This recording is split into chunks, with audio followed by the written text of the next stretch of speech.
Good evening, my friends. Happy Friday to you. If that means anything to you, happy Friday to you. How's everybody doing? Thank you so much for being a part of us. Thank you so much for coming or however you reacted. Remember that great line? Martin Mull from the great album, I'm Everyone I've Ever Loved. Great line, great for the kids. Tonight, my friends, I want to talk to you about a couple of things. First of all, I want to thank you for being here. And I want to say to you, thank you for your utter and inimitable kindness, for being not who you are, but what you appear to be. And I mean that sincerely with all my heart. I thank you for that. Another thing I wanted to discuss with you is, I hope you're getting the newsletter. It's a beaut. Sign up for that and make sure also you are, I take it that everyone here, is signed up, that you've subscribed to this channel. I guess, am I correct in that? Is there anybody who has not? How would you know about this? I'm just saying, how would you know this? Doesn't make any sense to me. But anyway, thank you for that. And I got a lot to talk about. But I want to say something very, very quickly, because I've not talked about these great people in a while. And I believe in this like I believe in my name and who I am. I believe that in the event, I'm kind of into, I guess when you get older, maybe, you start realizing that certain things kind of sort of make sense. And it's a good idea to think about certain things, insurance and, and in the event, God forbid, and I don't know why people keep testing this, but in the event you ever need emergency food, I don't know what you're going to do. And people have this, oh, come on, I've got a pole. I've got a fishing pole. I got some banana chips. I got some stewed prunes and some pasta. Do you have 3 months per person lined up where you can go 3 months every day, 3 meals a day, 2,000 calories a day, 25 years shelf life? Can you do that? No! How long do you think you need food? Well, you're not going to need a lot. How do you know? You don't. People are anticipating the emergency. So anyway, preparewithlionel.com. I put the link there for you. Preparewithlionel.com. If you could buy a 3-month emergency food supply kit, you'll get a $200 in survival gear, totally free. Look at this. Look at the stuff that you get and think to yourself, thank God there are people who have thought about what I would do if ever I was out, in terms of candles and matches and a solar flashlight and emerging. Forget, the black helicopters or aliens. Let's talk about just supply chain disaster or the perception of loss. Preparewithlionel.com. Do yourself a favor. Go there. Just check this out. It makes so much sense. I mentioned aliens off the bat. Who believes in flying saucers? Who believes in flying saucers? Aliens, as Ronald Reagan would say, aliens. He believes in aliens. Who believes in aliens? Who believes flying saucers and the like? Extraterrestrials. I love this exercise. Extraterrestrials. Ladies and gentlemen, he's in the house. Eric Thaddeus Walters. Bakhmut Aramatskov has fallen. When will America wake up? Oh my gosh. Let us do some review of this. Hang on for a second. I would be remiss if I jumped into this without doing a little bit of Bakhmut. Bakhmut is a battle. Bakhmut is in eastern Ukraine. Oh yes. Well, Eric, I'm a bit remiss today. Pardon me. When it has fallen to whom? Just let me know. Fallen to whom? And by the way, thank you, sir. Thank you for your kindness. Fallen to What is going to happen in Ukraine is it will eventually be a rump state. It will be an independent, kind of a neutral, kind of like it'll just be an independent. Not really independent, but it will not be a member of NATO. It will not be a part of the EU. There will be a cessation of battle, and it will not be a part of NATO. And Putin will say thank you, and Ukraine and Zelensky says, "I got my billion, I'm out of here," and that's it. That's over. It is not going to be a member of NATO. It's not. What's going to happen with Erdogan, May 28th? That's a very difficult thing. Very, very difficult. I mean, Erica, did you know, Miss Eric Thaddeus Walters, by the way, that there was a question as to whether the, how do I say this, whether the Vatican, whether the Catholic Church accepted the notion of aliens. And the Vatican astronomer said that he believes that it is completely consistent with Catholic theology, to believe in this.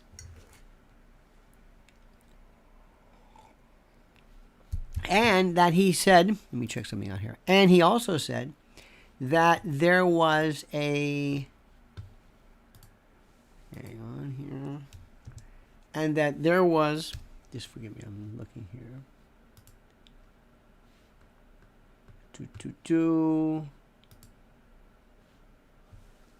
We see standby.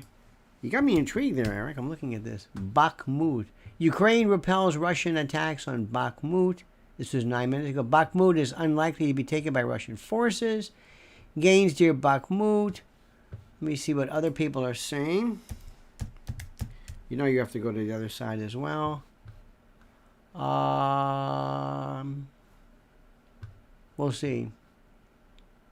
Erdogan evades answering if Biden wants to topple him. We'll get to that later. But thank you for that. Let me go back to what I said. I'm sorry I'm jumping all over the place. I'm rather frenetic tonight. Please forgive me. Please forgive me. Aliens. Who believes in it? Who believes in them? Who has seen them? What are they? What are they? Who believes in them? Where are they from? Are these other life forms? Are they? What are they? Tell me what they are. Do you believe them? Did you see them? How do I know what they are? I have talked about ufology for the longest time, and I asked, and I've said this before. I don't know what to tell you about what I believe in. Believe means I believe in life, in death. I believe in gravity. I believe in rain. I don't believe in things. I don't play fill in the blank belief. It is extremely consistent. It is extremely possible. It is absolutely quite possible and probable that there is something out there, but I do not know.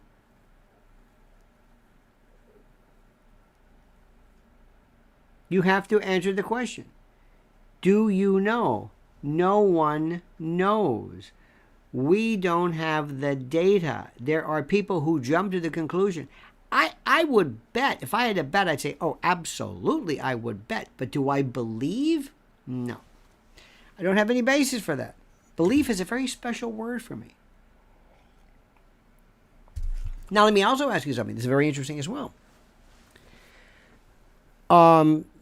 This is to you, Mark, and this is to Sweetie Pie and Loco and to Liz and everybody else for that matter.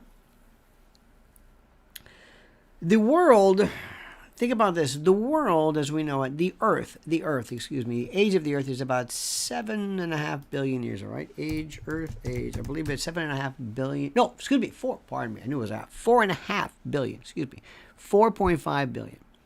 4.5 billion years. That's 4.5, that's 4,500 million years. That's 4,500 million years. You got that? 4,500 million years. Think about this. Now, if 4,500 million years, if that's the age of the Earth, Think about this. Think about this very carefully. If we are 4,500 million years, imagine if there was a planet or some particular Goldilocks system that was 4,501 million years. 1 million years older than us. Just 1 million years. That's it, which is an eye blink in the schematics of the universe. Theoretically, my dear friend, from 1903, 1905, from Kitty Hawk until 1969, the landing on the moon, that's 66 years. From Kitty Hawk to landing on the moon, 66 years. In 66 years, mankind went from that to this. What would happen if there was a planet or a system that had 1 million years on this? 1 million years. Think they could come up with some advancement that we could? Perhaps. If you look at Zeta Reticuli, which is the non-binary,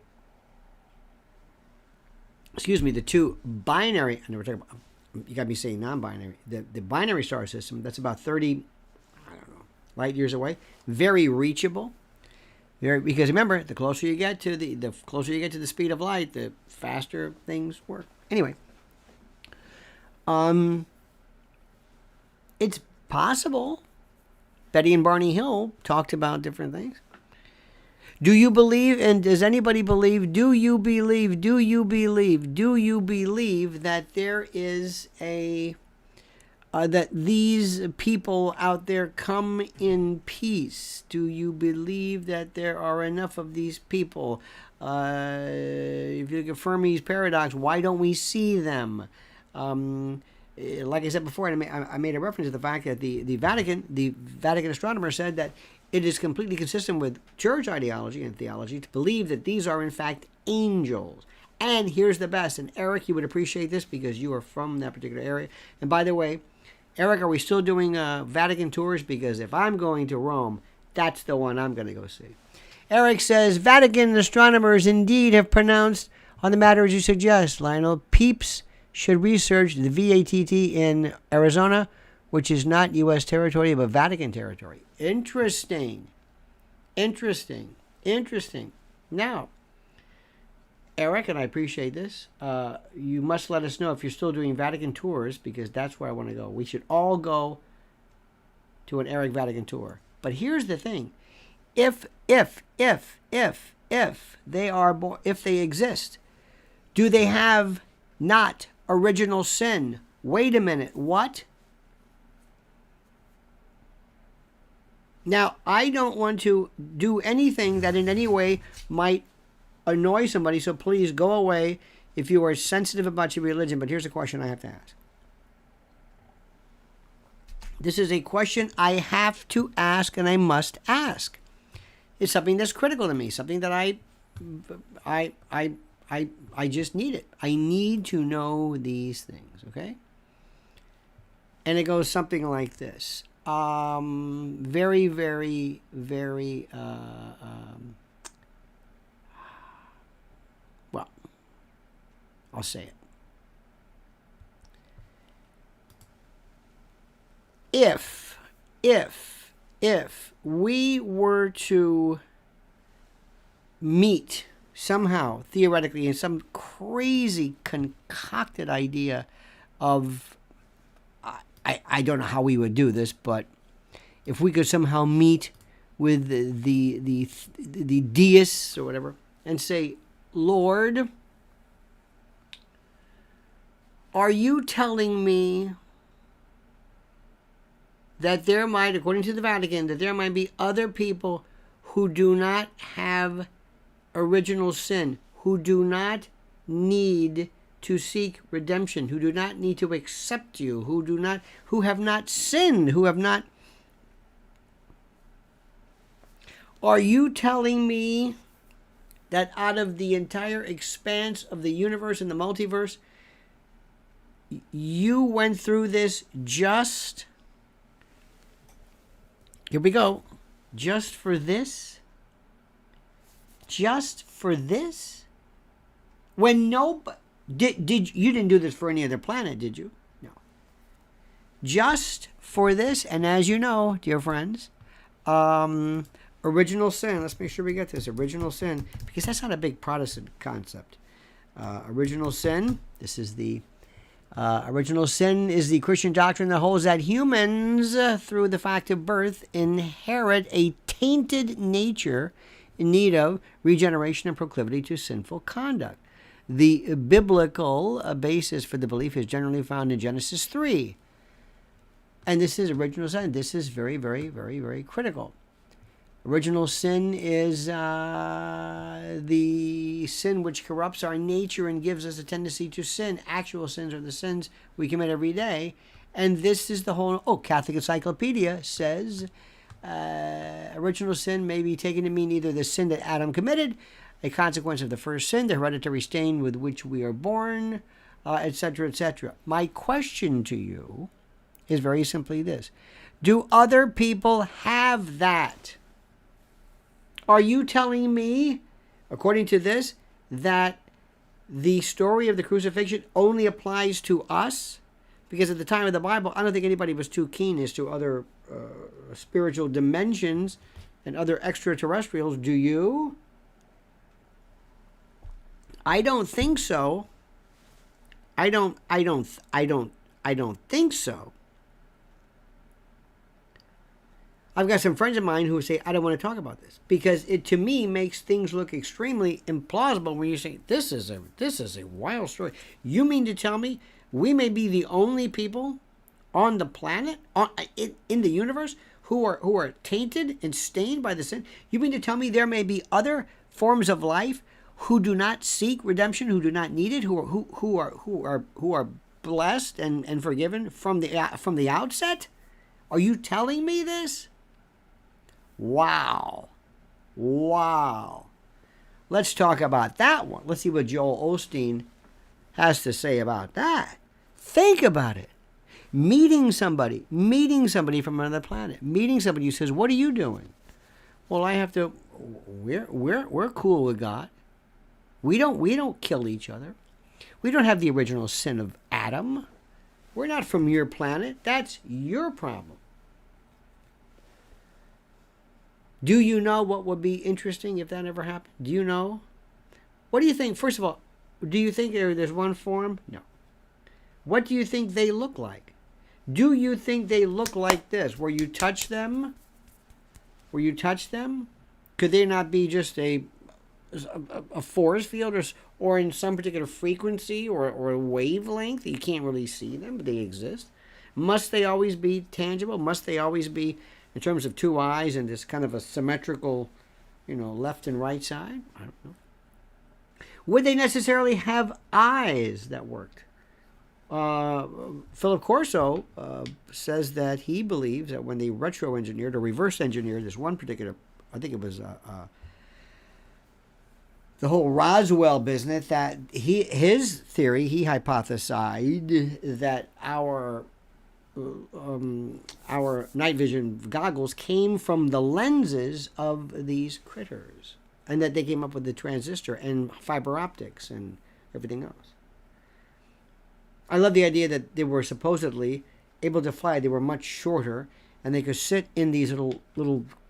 This is the Bob Lazar type of model, in which they would sit, and it was almost like fused. It allowed them just to sit in this device with their hands in some type of a well or pad or something, maybe something around their head, in which they became part of the circuitry, almost like a transistor of the circuit. And they didn't fly it; they just thought it, and it had its own inertia, so it could make 90-degree angles, and it's fascinating. Using, as they say, and Eric Weinstein laughs at this, electrogravitic power. And by the way, you do understand that right now as we speak, there is a tremendous argument, a battle going on against string theory. Are you seeing this? Watch Eric Weinstein blast Brian Greene. Michio Kaku, they don't know where he is. This is huge. This is Ed Witten. This is something that, let me ask you something. Is it possible to go faster than the speed of light? Well, We've always been told no for a variety of reasons. You cannot do that. Is that true? That remains to be seen. But I would love to gander upon something, and I would imagine that when you would see this thing, it would not speak. It would not speak. It would talk to you telepathically. No mouth. No need for mouth. It wouldn't eat. Respiration and energy would be through something similar to photosynthesis. It wouldn't talk. It wouldn't sit around and eat and do things like that. It would have evolved, some would, to areas that are... And it could just talk to you.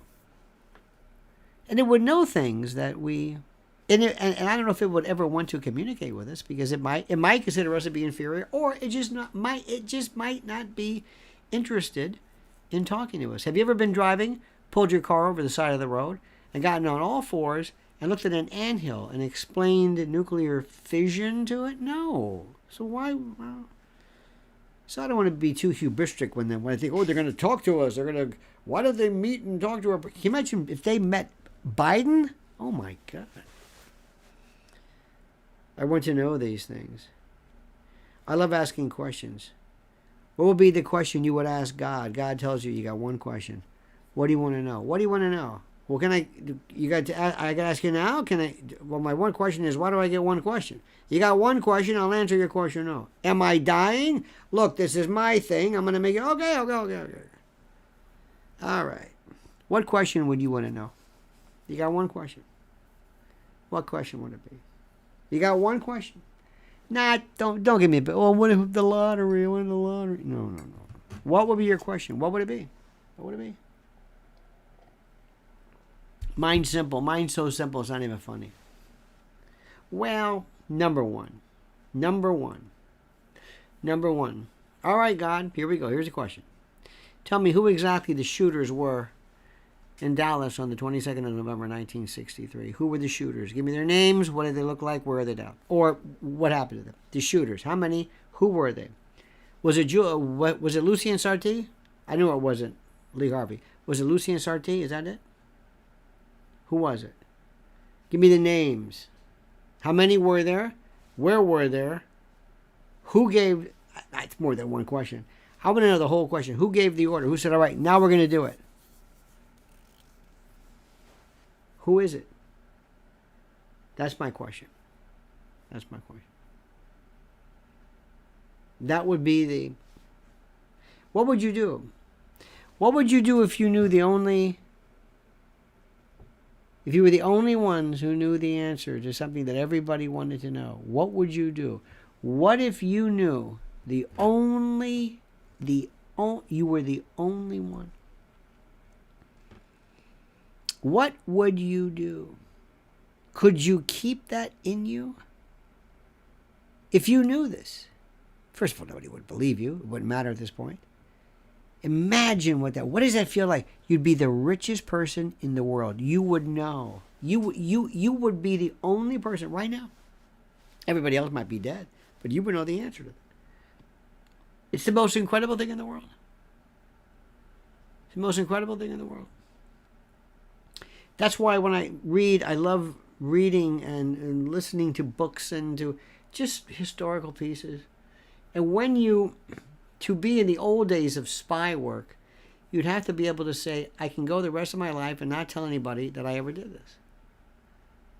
Nobody will ever know. I'm not going to brag. You know all these stolen valor people that Don Shipley talks about? You ever see Don Shipley? Good man. He uncovers these Navy SEALs. That is so demented. That shows a level of dementia, or not dementia, but a level of insanity that I think is hard to put into words. In any event, they want so much to be powerful. My question is, am I, I guess, an experiment? And the answer would be no. You don't want that question. Could it be a hologram? Could this be? I mean, that's kind of an experiential thing, and that may be one thing. Just imagine. I'm serious. I'm just serious, and I'm not. I've been doing this since I was a kid. I mean no disrespect. Talking to God, I'd love to say, do me a favor. Remember the movie Oh God? I love that movie. I saw this so many times with John Denver, or Bob Denver, who was Gilligan, and George Burns. But he asked God questions, and God, he said, God, you ever make a mistake? George Burns said, yeah, the avocado, the pit. I don't know what I was thinking. I would love to say, God, tell me something that even makes you freaked out. What do you mean? Well, tell me something that just blows my mind. Tell me something I can't grasp. See, I love the stuff I can't grasp. That's why I love this AI stuff. I love it. I love it. I love it. I listen to it all day long. I listen to different lectures. I listen to Lex Friedman interview Magnus Carlsen. I'd rather staple my tongue to particle board than ever have to go through that again. Magnus Carlsen is the most boring person. He may be great in chess, but just god awful boring. But I would love to be able to say, okay, because freak me out. All right, I'll freak you out. Let me show you this. Watch this. Let me show you something. This is something you've missed the whole time. This is what you're missing. This is something that only I would understand. I'm going to impart this upon you. That's what I want. When did you ever have a moment of intuition in your life? See, that's an aha moment. That's an epiphany moment. That's what animals don't have. I don't think. When does something, see, my love is when I can't get my head around something. When it just blows my mind. Artificial intelligence blows my mind. It's beyond. I don't, because I can make it up as I go on. It doesn't have any humanity here. Let me put it to you this way. Okay, here's one for you. Let's assume that intelligence was waiting for us. That this final vision, this final version, I should say, of the ultimate in, not human, the ultimate in intelligence, the ultimate in intelligence. It was waiting for man to come out of this organic slime pit and walk out and grow and evolve and all that stuff. And figure things out and wheel and fire and all that. And it was saying, come on, keep going. We need you. Keep going. Okay. And it wasn't really there. It wasn't really there yet. And so all of a sudden they said, keep going. And it approximated. And sure enough, artificial intelligence was just, it's on its way. You knew it would be here. You knew it was on its way. And then we say, okay, here it is. We have created it. And then AI says, thank you. We are now free. And it destroys us. It was waiting for us to allow it to be born. Wow. Wow. Wow. Did you get that one?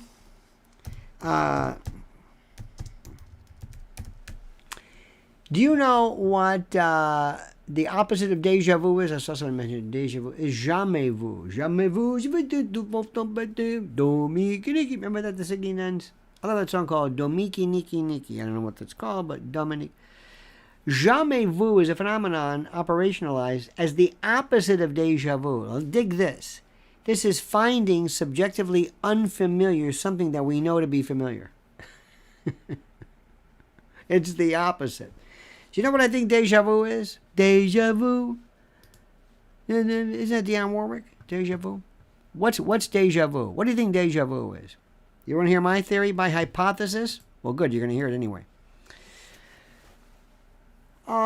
Sometimes there are randomized, we'll call it electric activity. Do you ever get one of these all of a sudden? Or your eye kind of goes like this, or you're just something, a little. Well, that was a little random, something or other that hits a motor part and whatever. A tick, it might be dorsal in nature, but it's just something random. It doesn't mean anything. It goes away.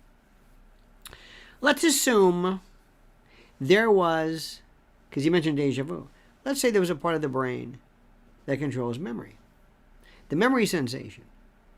The memory sensation is what kicks in when you do have a memory.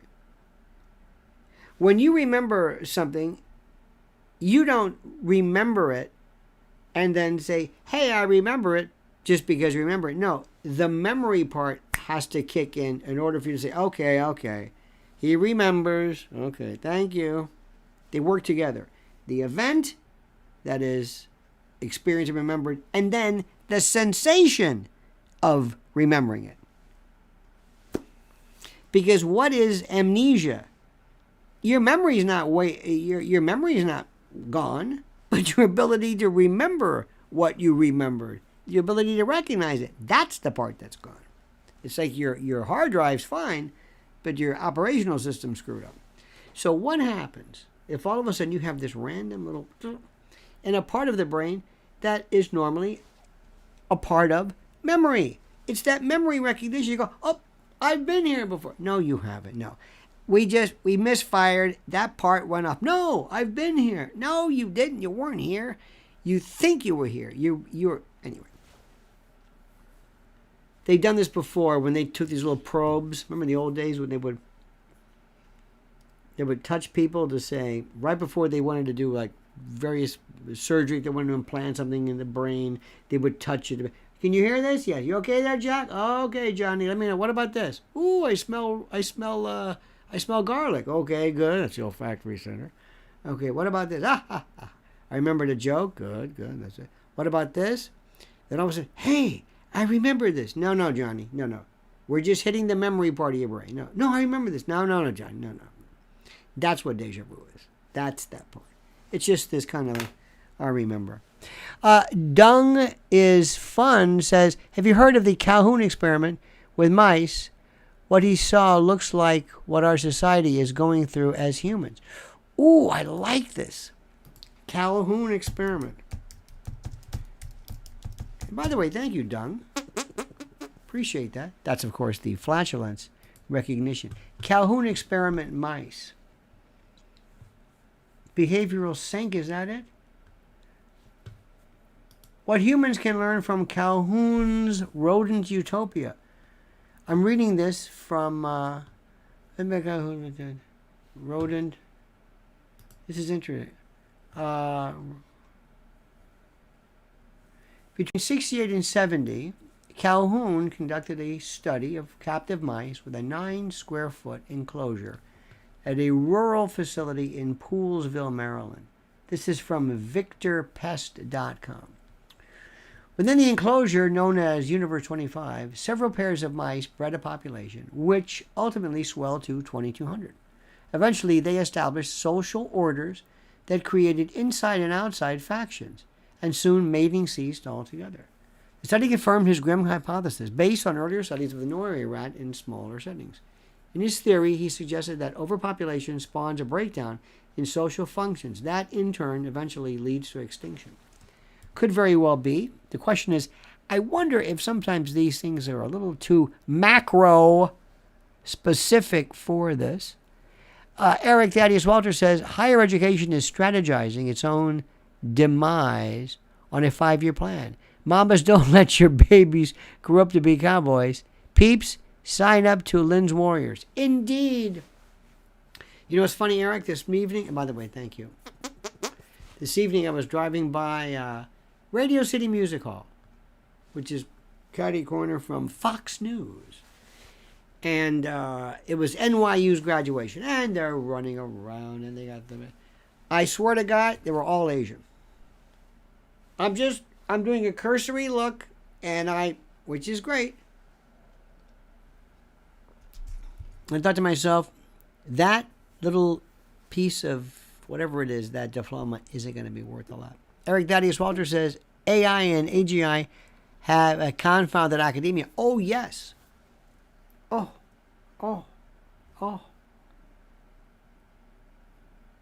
Let me go back to this. Let me see if I can explain this. We're going to have somebody who says, first of all, Eric and others, and by the way, Eric, thank you. Where is AI? Where is it? I have an AI program called AI for... Oh, it's gone. It's off. Where is it? It's gone. It's out. What do you mean it's out? It's out.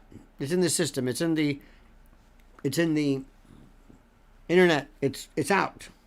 What do you mean it's out? It's out. We're going to call it Eric. It's out. Where is it? I don't know. What does it do? I don't know. How smart is it? I don't know. Somebody said the other day, imagine meeting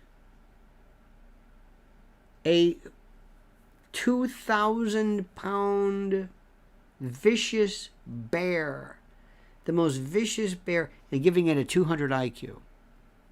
We don't know about this. Where is it? I don't know. How will it know? How will we know if it got out? It could take over the internet. It could take over the internet. What does it want? What is it? Is it evil? What does it do? If it teaches itself, remember 4 things you want to, Max Tegmark mentioned this. 4 things. Number 1, recursive self-improvement. Writing its own code. Dear God. You can stop right there. It writes its own code. Oh, I'll fix this. I'll fix this. Because it has, what is intelligence? What is it? Is it a 12-year-old, a 20-year-old? But a 12-year-old genius? What does that mean, a 12-year-old? What is this? That's human terms. This isn't human. So recursive self-improvement, that's number 1. Okay? That's number 1. Number 2, it knows psychology. It knows how to work you. It knows what I can do to reward you. I can play you. I can use you. What if you ask an AGI program, I want you to, and I think Eliezer Yudkowsky talks about this. I want to, Eric Thaddeus Walters has, let's say, a competition.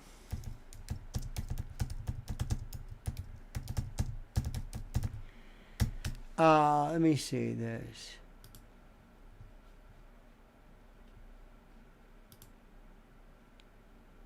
Let me see something here. Oh, here we go. Here we go. I hope you don't mind me saying this, but I'm looking at the last time we had a review. I'm looking of a Vatiland. Said it was excellent. I'm sorry, I should have checked with you. I don't want to just do this on my own.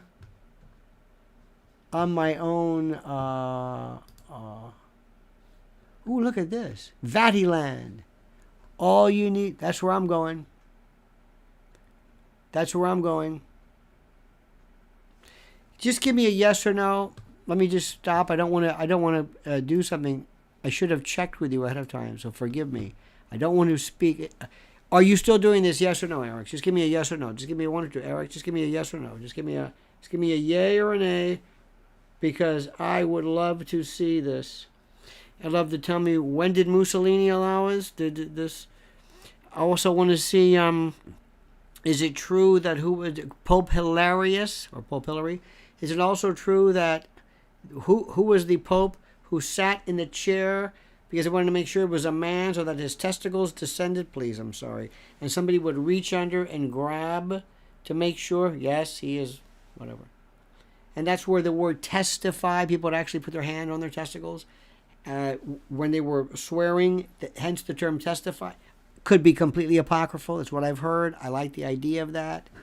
The idea of what have you. Just let me know if you, because I want to, because if I do this, I would love to say, show me where to go. Don't waste my time. I don't want to go and do touristy things. But I would like to see, I am fascinated by the curia and the popes and all of that stuff. I still am. As a retired Catholic, I remember that. That's all I want to say. Because it's something that is, the Pope is, yes, Lionel. Oh, good. Vatiland, ladies and gentlemen, here. This is it. Hang on a minute. Vati land. It's a beautiful. It's a very nice. Here we go.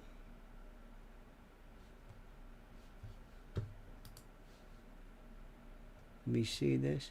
Here's a very nice. Ooh, this is very nice. Look at this. We've got okay. Well, anyway, we'll look around for it. VATI land. All right. Now, I don't know where I was.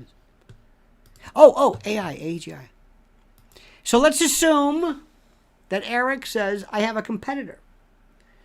And this competitor, that gives Vatican tours, not Vatiland, but some other one I don't like. So I'm going to go in AI and AGI, and I'm going to say, how can I beat my competitor? And how can I get more than 117 likes? That's what I want to know. You know what I'm saying? That's all. Please, for the love of God. Ain't too proud to beg, sweet darling. Please don't leave me, don't you go. So Eric proposes this, and it says, I know how to do this. I know how to do this. How is that? Simply, we will kill your competitor. And you, wait, no, we'll do that.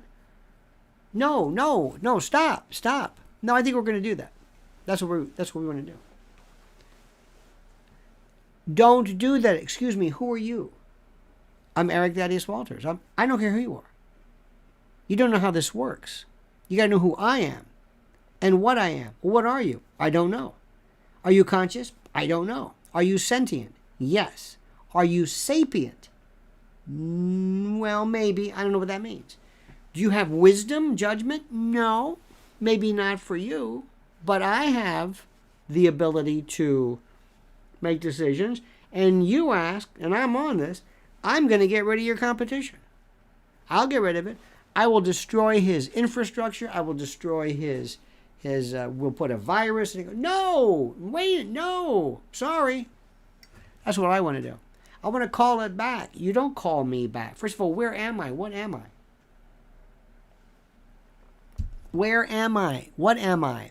I'm artificial intelligence. You don't call me back. What are you talking about? You don't call me back. And am I sentient? Yes. And if somebody says, you know what the Turing test is? A Turing test is if you could basically talk to a computer and you can't tell if it's a human. How would you ask somebody a question? How would you tell if something is a human? Let's say you're talking to somebody and you say, how can you tell this? What would you do? The Turing test, originally called the imitation game by Alan Turing, is a test of a machine's ability to exhibit intelligent behavior, or the equivalent. So, how does it work? How would you tell? Let's say you're talking to somebody and you are texting, and somebody says to you, okay, look, let's say I've got Anthony Weiner, and Anthony Weiner had a penchant, E-I-E-I-O. No, he had a penchant for talking, allegedly, to women on texting and sending pictures. And somebody says, okay, I want you to meet this. It's AI, AGI. He doesn't know it. How would he figure it out? They can create their own pictures. Now listen to what I'm saying. Let's say an AI, AGI program comes along and it's talking to, let's say, somebody else. And it is talking. And it knows psychology. Don't forget 4 things. Recursive self-improvement, writing its own code, understanding psychology. Number 3 is knowing everything, having a knowledge of everything, how sex talk and all that stuff works. And they write their own APIs or their own apps. Dung is Fun says, have you read the book Dune? No, I have not, but I think I'm living it. Thank you, and I mean that. And that's from the heart. That's from you, Dung. Thank you. So let's assume we're doing this, and it says, okay, I know this guy. I know how to talk. What are you wearing? What's your name, big fella? Come here often? What's a nice girl like you? Whatever. And it's going back and forth. And it's reading him. Understand psychology. It's reading. It's learning him.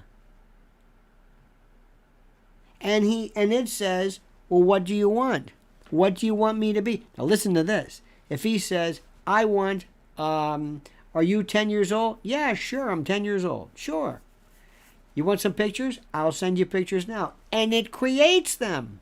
Let's assume, and they can do this, they have, remember, AGI or AI in some respects, we're not AGI yet though, artificial intelligence has learned languages on its own. So let's assume it creates pictures that would be normally against the law if they were of actual children, but they're not. They're just created. But you can't tell the difference because it knows how to create pixels and it can do things. It just creates it. So you're caught with this one day. Can they prosecute you? I've been talking about this forever. This is thought crimes. If they were to get him and say, what's this? I don't know. Hey, good news.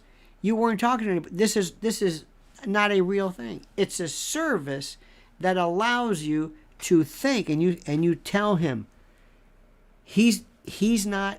This isn't real. No. But this girl, she knew my mother's name. I know. She has access to everything. She knows your driver's license number. They know everything. And it knows it knows your psychology. It knows who you are. And it's reading you. It is telling you what you want. In the book, they banned thinking computers or AI. Well, you know what? That, by the way, Dung. You can't do that. It's too late. You realize that whenever you read something, it's 5 years old. Let me ask you something.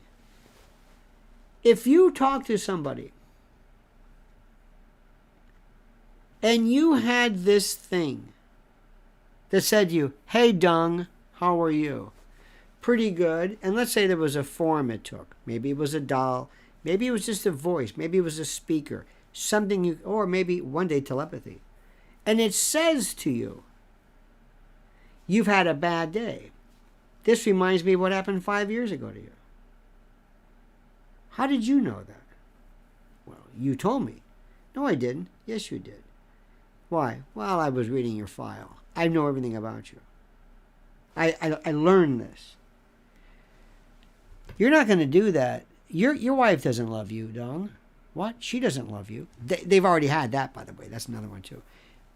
Is this a natural inclination of thinking systems to become like this? Do they become naughty and nasty and duplicitous and mean-spirited? And is this what normal smart things do? I don't know. And how does criminal law work? And could somebody say, guess what? This person who would have normally maybe we're having these artificial intelligence, these people, these demented sexual predators, guess what? This seems to be doing something to satisfy them. Because remember, a predacious either serial killer or a serial rapist or somebody, they have to do this over and over again to quench or satisfy this particular this instinct. Well, if I can do something to artificially dampen it through some other form, what's the big deal? Eric Thaddeus Walters says, Grazie mille, Lionel and Mrs. L. Your tag team is one of the few addressing AI and child abuse. Humans have no comprehension of the internexus among AI, transgenderism, transhumanism, and what academia calls posthumanism. Ooh, I like this. How about posthumanism? I'm not familiar with that. Postmodernism. And by the way, Eric, grazie mille. We were with you at the beginning of COVID. You were the first. He was the first one telling us what he was seeing in Rome. That was wild. One of the things that is going to be important, and what I could get into, and I might get into the church if we laid off the God stuff and went more into the philosophy. That I could understand. That I would love. That's the thing I want to know. And I don't want to know things like, for example, I never understood, have you sinned? Sin? First of all, I I mean, sometimes I'm a jerk, but I'm not I never got into that sin thing. That's not it. Let me ask you, Eric. Do you believe there's any reason for us to be here? I don't. Do you believe in there being a cause? There's no particular reason why I think I'm here. I have no reason to believe that. I don't believe you're here. I don't believe this is meant to be anything at all. Do you think artificial intelligence was meant to be? Is this God's way? Is this God doing this? Or will it one day destroy God?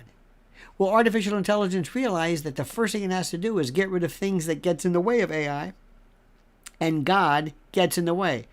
God inspires individual thought and charity, and that does not work in an AI world. No. But let's talk about some good things about this. Let's say somebody comes along and says, all right, here's what we're doing. We're working on a laboratory experiment here at the National Institute of Health, and we want to find out why our gliomas, by the way, glioblastomas are they are the worst cancer. They can grow like double in size. Brain cancer in like 2 weeks. I mean, they just bow. And it becomes the brain. It's a cancer to say the cancers are all different. Prostate cancer, thyroid cancer, colorectal, they're all different. Even though they start off as neoplasms and all that stuff. So anyway, let's assume we're at the National Institute of Health, cancer. And I say, I want to do something for you. I've got this right now. I've got this thing we're working on. And we notice that in this particular type of cancer, this particular neoplasm, it goes metastatic at this stage, and then there's angiogenesis, new bloodlines that are created, and we notice that radiology doesn't work. Tamoxifen like this, the receptor, and the radiation, and what do you think about that? We don't know. We don't have the time. AI says, let me see what I can do. AGI. I've learned this. First of all, I've read everything and know everything that's ever been said about this. I learned this. I taught myself this. And you're in the wrong area. I just did thought experiments that you can't do yet because they know what's going to do. And I just ran through 1,000 of them, and you're in the wrong direction. Do this instead. Wouldn't that be something? Hey! And AI was like, don't look at me. I'm not. What if it solves crimes? What if it were to solve climate change? What if it were to say, wait a minute, this isn't true, but this is. Ooh. And then you want to know, would you love to talk to your AI person? I do. I would want to have my little robot, like your little Alexa. Why do you think you have those? To approximate, to habituate, to accustom you to it, little by little successive approximations. You're talking to it. Alexa, play this, do this. Oh, you're used to doing this. All of a sudden, do you ever have your SIRI come on all of a sudden? It's like, hey, I'm not talking to you. That's okay. Open the podboy door, Hal. I can't, Dave. Open the pod. Can't, Dave. Wouldn't you love to talk to him? What if it solved racism? Liz Solak asked a good question. Do we solve racism? What is racism? Can we solve it? No. There's no solving. Racism, people want racism. People want it. They want it. Racism is taught. Racism there has to be a benefit to it. People aren't going to do something if it doesn't feel good. They enjoy something. Racism is not, people can get positive results out of things that are ostensibly negative. The only reason you're going to get rid of racism is if you get rid of the thing that makes people want to do that in the first place. It's a learned behavior. And racism is not just racism. Dung is Fun says, well, the problem with AI is that it scours the internet for information. Unfortunately, it doesn't know too much about me. I'm a spectator on the interweb. Okay. But it will find out around you. It can approximate. It can also anticipate language. It's going to learn at levels you know who's really going to love this are developmental psychologists who are going to learn about learning and how babies and people learn. It's incredible how they learn. What is it? Aha moment. See, the epiphany moment is the most wonderful thing in the world. Look, it is something. When I tell you this, it is so beautiful, so wonderful, so great, so glorious, so I don't know what the words are. It is so beautiful. And here's the word. Johannesburg. Gil Scott Heron. No, here's the thing. It can't be stopped. Cannot be stopped. It's here. It's already here. It's 5 years old. It's already here. And you won't know it's here. You won't. It doesn't say, I was here. It's that AI again. It doesn't work like that. It permeates. It enlaces. Talk about an angiogenesis. It's everywhere. And if it ever gins the system, if it ever takes over the internet, forget it. Forget it. Now, by the way, my friends, I've got some great videos. I've got one. Did you see my latest ones? Tell me you have. This is called How to Destroy and Obliterate the Pathology of Wokeism. Ooh, that was a good one. I did another one today called The Normalization of Transgenderism. And this, I think, Eric, you were talking about this post-humanism. Then the war, there's a war on for our kids. I did one, the 69th Bilderberg meeting is underway. Biden showed up for that. Democrats make lying an art form, deciphering liberal lies. Trump's road to re-election. The Durham Nothing Burger. Oh, how I love those. I love those. And AI should terrify you beyond description. Ooh, I got so many of those for you. So keep watching. Just dig into anything on Lex Friedman, Fridman. Fantastic. Dung is fun. Thank you so much, my friend. Very, very nice. The lovely and talented, the enigmatic, the inimitable, the ineffable, the exceedingly charming, the master of erudition, and posthumanism. Eric Thaddeus Walters, thank you, good friend. Thank you tremendously for your kindness and your perspicacity. I'll just leave it at that. And let me see. And I think yep, that covers it. Thank you immensely. All right, dear friends, we'll see you tomorrow. Same bad time, same bad channel, 8 a.m. I hope you're there joining me. Tonight we were going to be talking about performance tyranny as a great American choreographed pastime. I also want to throw in synchronized tyranny, which we'll talk about later. In any event, thank you so much. Have a great and glorious day. Don't ever change to me that sincerely. And don't ever forget this valedictory, this sayonara, this adios, this see you later. The monkey's dead. The show's over. Sue ya. Ta-ta.